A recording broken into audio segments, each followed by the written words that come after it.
კარგი, მოდი ახლა ვნახოთ, რამდენი თანხა მაქვს დახარჯული მთლიანად. ჯამი გამოდის. ვინც არ იცით, მე ვარ ჯორდსოფტი, indie game developer-ი, რომელიც თავის game dev თავგადასავალს უკეთებს დოკუმენტიზირებას და აზიარებს YouTube-ზე. ეს კი ჩემი ამჟამინდელი პროექტია, mobile თამაში post-apocalypse ჟანრში, სადაც ორი გოგონა ცდილობს გადაურჩეს უცხო პლანეტელების ამბოხებას. ამისთვის მათ უწევთ გადარჩენა, იარაღების შეგროვება, იარაღების გაძლიერება, არმორების დაკრაფტვა, ბაზის გაწმენდა და თავიდან აშენება და ასე შემდეგ. ნუ მეც აღარ დაგასპოილერებთ, პრინციპში რა უნდა დაგასპოილეროთ, მაგრამ აი. დღევანდელ ვიდეოში გაჩვენებთ 10 თვის პროგრესს, თუ ამათ თვეში როგორ განვითარდა ეს თამაში და ასევე თანხას, თუ ამათ თვეში რა თანხა დავხარჯე დეველოპმენტში. მოდი დავიწყოთ იმით, თუ რა იყო თავიდან ეს თამაში და რა არის ახლა. ამ პატარა პროტოტიპიდან, სადაც უბრალოდ წითელი კუბები მოძრაობდნენ, გადაიქცა პერსონაჟებით, იარაღებით, ეფექტებით, 50-ზე მეტი ენემით და 20-ზე მეტი ბოსით და მინი-ბოსით, არმორებით, ტრინკეტებით, სკილ-ტრით, ავსე თამაშად. მაგრამ ამდენი განახლების უკან იმალება დეპრესია, იმედგაცრუება, კამათი, გუნდთან და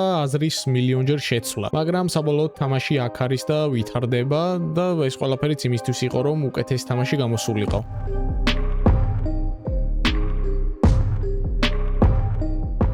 მოდი ცოტა უკან გადავახვიოთ მოვლენები. ზუსტად 10 თვის წინ მე და ჩემი გუნდი დავჯექით და დავიწყეთ mobile ბაზრის research-ი, რომ მაქსიმალურად ტრენდული თამაში გაგვეკეთებინა. აღმოჩნდა, რომ post-apocalypse-ურ ჟანრში თამაში მარტივი gameplay loop-ით საკმაოდ პოპულარული იყო. საუბარი მაქვს პერსონაჟების ჰორიზონტალურად მოძრაობაზე და ავტომატურ სროლაზე, რომლებიც მტრებს აჩერებს. ამიტომ გადავწყვიტეთ gameplay core-ად ეს მექანიკა აღვეღო და იმისთვის, რომ ბაზარზე ოდნავ ინოვაციური და გამორჩეულები ყოფილიყავით, დაგვემატებინა რაც შეიძლება მეტი დამატებით მექანიკა. რაც იქნებოდა ბევრი იარაღი, სკილების სისტემა, power-up-ები, კომბოები, ბაზა და რესურსების მენეჯმენტი და ასე შემდეგ. რაც თავიდან მარტივად ჟღერდა, მაგრამ ეს ყველაფერი საკმაოდ რთული აღმოჩნდა. ტასკების მენეჯმენტი, game design დოკუმენტები, პროგრამირება, level design-ი, ოპტიმიზაცია სუსტი smartphone-ებისთვის და კიდევ მილიონი დეტალი. საბედნიეროდ ამ 10 თვეში development-ის 80% დასრულებულია, ამჟამად მუშაობთ კონტენტის შევსებაზე და სცენარის აწყობაზე, რაზეც არ დაგასპოილერებთ. მოკლედ, ახლა უნდა დავამატოთ ერთ-ერთი ბოსი, რომლის სახელია აი ეს, ამის საკითხას არ ვაპირებ. Ironbound Colossus, გონი ესე იკითხება. ნუ მოკლედ ახლა ნახავთ workflow საერთოდ როგორ ვამატებთ ახალ ენემის. პირველ რიგში ჩემი game designer-ი მაძლევს 2D images reference, რაც არის გაკეთებული ქცევა, თუ რას უნდა აკეთებდეს ეს ბოსი, რით უნდა იყოს გამორჩეული და პირველი რასაც ვაკეთებ, გადავდივარ Mesh AI-ში. აი აქ ვაგდებ ამ ფოტოს, პოზას და კონკრეტულად T-pose-ს, T-pose, იმიტომ რომ აი ესე იყოს და როცა მსგავს პოზიციაშია პერსონაჟი დაახლოებით ისე ჯვარზე გაკრული რო იყო. Rigging-ს უფრო მარტივად აკეთებ და ანიმაციები უფრო უკეთესი გამოდის, ამიტომ აქ ეს აუცილებელია რომ გავაკეთოთ. Так, ეს არის პირველად მოდელი, რაც დაგენერირდა და აქვს 533,000 პოლიგონი, ამიტომ დეტალიზირებულია. ვინც არის ის პოლიგონი არის თითოეული მოდელი შედგება პატარა სამკუთხედებისგან, რაც საბოლოო ჯამში გვაძლევს ამ ეფექტს. რაც უფრო მეტია ის სამკუთხედების რაოდენობა, მით უფრო დეტალიზირებულია მოდელი. და ნუ ხედავთ რომ ეს საკმაოდ დეტალიზირებულია, მაგრამ mobile-ზე ამდენი პოლიგონი არ გვაწყობს, იმიტომ რომ mobile-ი სუსტია, ოპტიმიზაცია ჭირს და არც არის იდეაში პატარა ეკრანზე ამხელა საჭირო, ამიტომ აი აქ მაგიური ხილაკით, Remesh-ით ვირჩევთ რამდენ პოლიგონზე გინდა დავწიოთ ქვევით და ვაკეთებთ Remesh-ს. ნუ ჩემ თამაშს ვაკეთებ დაახლოებით 3000-დან 5000 პოლიგონამდე, რაც არის ნორმა, როცა low poly-3D თამაშს აკეთებ mobile-ზე და ნუ 3000 პოლიგონზე გამოიყურება აი ესე. და ეხლა ბოლო მაგიური ხილაკით, რაც არის ტექსტურები, დავაჭერს და მიიღებს ტექსტურებს და ნახოთ საბოლოო შედეგი. და ესე გამოიყურება უკვე ტექსტურებით, შეგვიძლია დავადოთ ანიმაცია.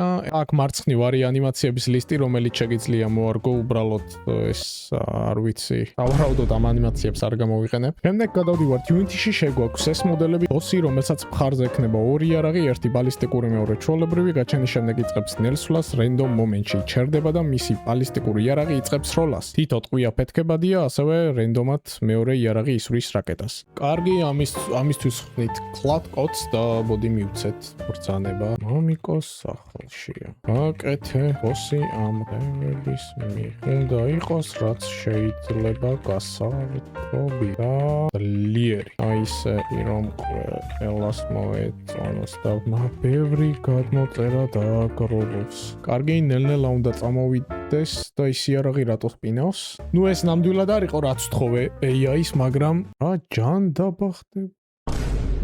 სანამ გეტყვით თუ რამდენი თანხა დავხარჯე დეველოპმენტში, მანამდე განვიხილოთ მოდით ბუნკერის დიზაინი. ამას ვაწყობდი მთელი ერთი თვე, ინტერიერს და დიზაინს, ნახეთ უბრალოდ როგორი შედევრი გამოვიდა. პირველი სართული აქ შევხვდებით საჩილო ოთახებს, ტახტი, კოვზი გარემო, გასართობი და მყუდრო გარემო და ოთახი, სადაც განიხილავენ სტრატეგიებს და გეგმებს. მეორე სართული, სადაც შეხვდებით ასევე დასასვენებელ ოთახს, ტელევიზორით, რეტრო არკადული აპარატით და ასევე სამზარეულოს. მესამე ოთახში შეხვდებით იარაღების ოთახს, სადაც მოხდება იარაღების დაკრაფტვა, craft room, სადაც დაიკრაფტება სხვადასხვა აიტემები. მეოთხე ოთახი ჩემ ფავორიტია, რადგან აქ არის ქიმიის კაბინეტი, სადაც დამზადდება ელექსირები, poison-ები, რომლებსაც თამაში გამოიყენებ და უცხო პლანეტელების ლაბორატორია, სადაც მოკლულ უცხო პლანეტელებზე ცდებს ჩაატარებ და research-ებს გააკეთებ, რომ რაც შეიძლება ბევრი რამ გაიგო მათზე, რომ იპოვო უმარტივესი გზა მათ დასამარცხებლად. მეხუთე სართული, სადაც გვაქვს ინჟინერიის ოთახი, სადაც დამზადდება ტურეტები, მაღალტექნოლოგიური იარაღები ან არმორები და სხვა და სამედიცინო ოთახი, სადაც პერსონაჟები პირველადი დახმარებით ისარგებლებენ. მეექვსე სართულზე კი გვაქვს მაღაზია, სადაც არის ტრეიდერი და შეგიძლია იყიდო ან გაყიდო რაღაცები. ეს ტრეიდერი ჩემ ფავორიტი პერსონაჟია მთელ თამაში ჯერჯერობით და აბაზანა. ნუ რეალურად აქ ვეღარ მოვიფიქრე რა დამემატებინა და უბრალოდ აბაზანა პერსონაჟებს ბანაობა ხომ უნდათ ან რავი კაკაშკები.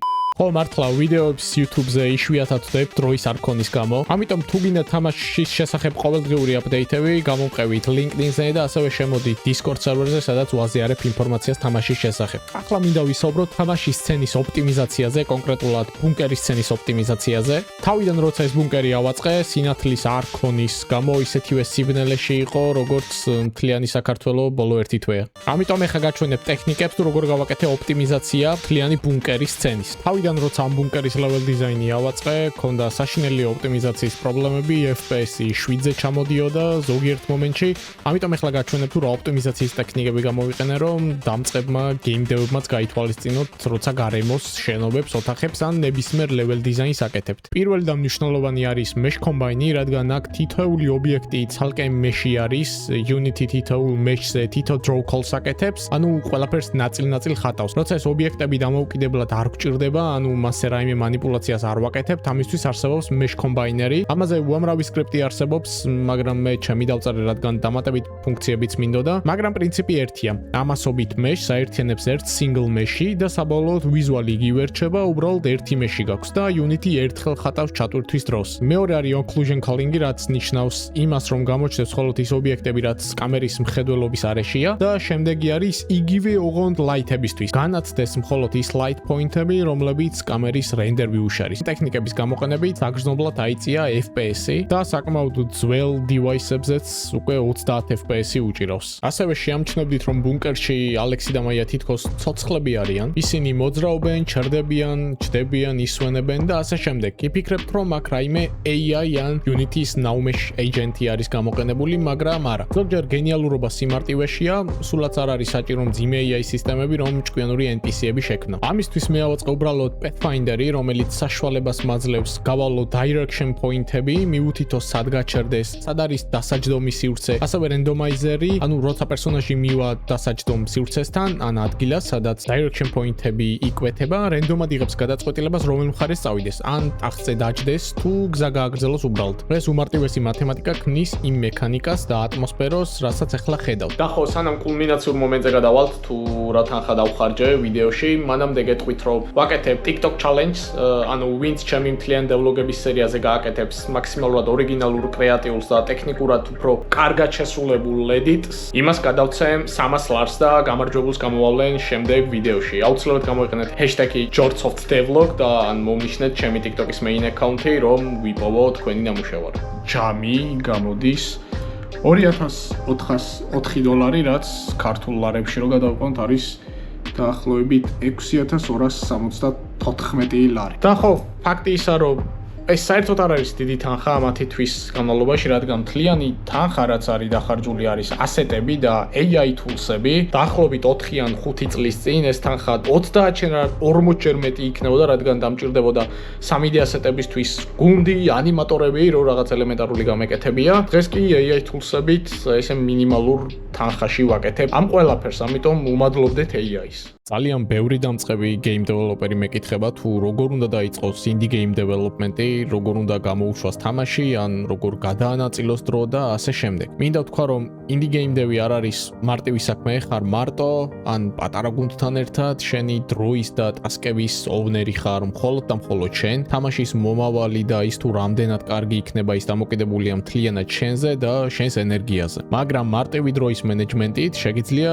ეს ნეგატიური ნაწილი დაიგნორო. შენ არ გაქვს დედლაინი, არავინ გაიძულებს რომ დაიწყო კონკრეტულ საათზე მუშაობა და მორჩე, შენვე შეგიძლია შეიმუშავო შენი გრაფიკი და რაც მთავარია დისციპლინა. Game dev არ არის რაღაც random პროექტი, რომელზეც მუშაობ, ის შენია, საკუთარი, თითოეული პერსონაჟი და გარემო, რომელსაც თვეები და წლები აკეთებ, იქცევა შენს მეორე სახლად. პერსონაჟები შენს მეგობრებად და დამიჯერე, როცა მოვა დრო, რომ ის პროდაქშენზე გაიტანო, გექნება განცდა თითქოს ის პერსონაჟები, რომლებსაც ასწავლე სიარული, მიეცი ინტელექტი, გაზარდე, შექმენი გარემოს თითოეული კედელი, ეხლა მხოლოდ შენი აღარ არის. მას ათასობით ადამიანი ითამაშებს. თითოეული წამი თამაში შექმნის არის ატმოსფერო და მოგონება, რომლის შემქმნელი მხოლოდ და მხოლოდ შენ ხარ. მე ჯორთი ვარ და ეს ჩემი game dev თავგადასავალი იყო, ეხლა კი უნდა დაგემშვიდობოთ და შევხვდებით მომავალ devlog ეპიზოდში.